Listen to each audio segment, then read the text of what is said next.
Salut, c'est Steph, bienvenue dans cette nouvelle vidéo et aujourd'hui un tuto simple, comment dupliquer un article de blog sur WordPress. L'objectif est simple, gagner un maximum de temps quand on va créer un nouvel article qui traite potentiellement d'un sujet similaire à un article déjà écrit. On va récupérer une partie de cet article dans le nouvel article et comme ça on va gagner un maximum de temps.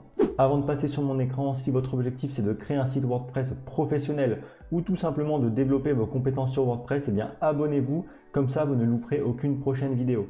Allez, on passe maintenant sur mon écran, comme ça je vous montre comment dupliquer un article de blog sur WordPress. Allez, c'est parti. Alors on arrive sur mon écran et je vais vous montrer deux manières de dupliquer un article de blog. Alors la première manière, c'est tout simplement d'aller sur les articles. On va aller ici. Et donc, ce qu'on va faire, c'est qu'on va dupliquer l'article, le crawl pour les nuls. Donc, on va l'ouvrir dans un nouvel onglet. Voilà. Et ici, ce qu'on va faire, plutôt que de copier à la main le contenu, le titre n'étant pas pris en compte, bien entendu, le contenu de l'article, là, il n'y a qu'une ligne. Mais admettons que vous ayez un article de 1000 mots, vous comprenez tout de suite que c'est plus difficile de le copier à la main. Donc, ce qu'on va faire, c'est qu'on va aller dans les trois petits points, copier tout le contenu ici. On retourne sur les articles, on fait « Ajouter ». Voilà, donc ici, on va rentrer un nouveau titre, crawl 2, voilà par exemple. On va ici dans le bloc de texte et on fait coller. De cette manière, vous allez copier tout votre article. Ensuite, il ne vous reste plus qu'à enregistrer votre article en brouillon ou le publier directement, ça c'est vous qui voyez, et votre article est dupliqué. Voilà, ça c'est la première façon de dupliquer un article. Maintenant, on va voir ensemble la deuxième manière de dupliquer un article de blog. Et cette fois-ci, on va passer par une extension. Donc, vous allez dans Extension, Ajouter, et vous allez chercher l'extension Duplicate Post. Voilà, et ici, vous en avez plusieurs. Et moi, ce que je vous conseille, c'est d'utiliser Yoast Duplicate Post.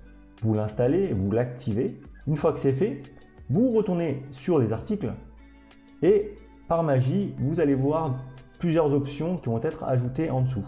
Cloner, nouveau brouillon, réécrire et republier. Alors, rapidement, cloner, ça va cloner tout simplement l'article en question et ça va le mettre au format brouillon. Nouveau brouillon, eh bien, pour moi, c'est pareil. J'ai pas vu une énorme différence entre les deux options. Voilà, pour tout vous dire.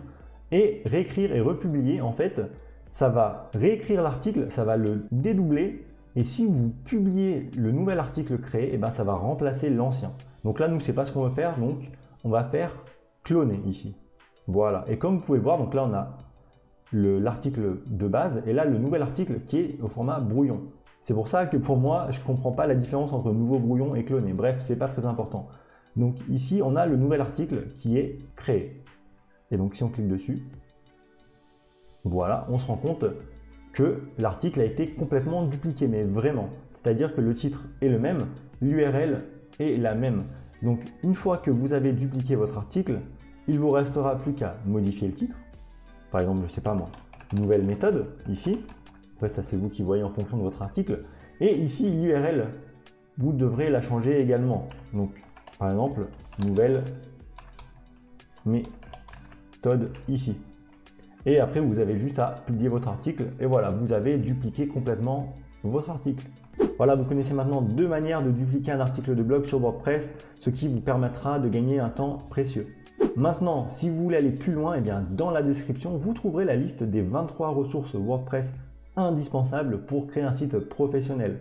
Allez-y, allez checker ça, vous ne serez vraiment pas déçus. Si vous avez des questions, n'hésitez pas, postez-les en commentaire. Vraiment, je me ferai un plaisir d'y répondre comme toujours. Si cette vidéo vous a plu, likez-la et surtout abonnez-vous pour ne louper aucun prochain tuto sur la chaîne. Quant à moi, je vous dis à bientôt. Prenez soin de vous surtout. C'était Steph. Ciao!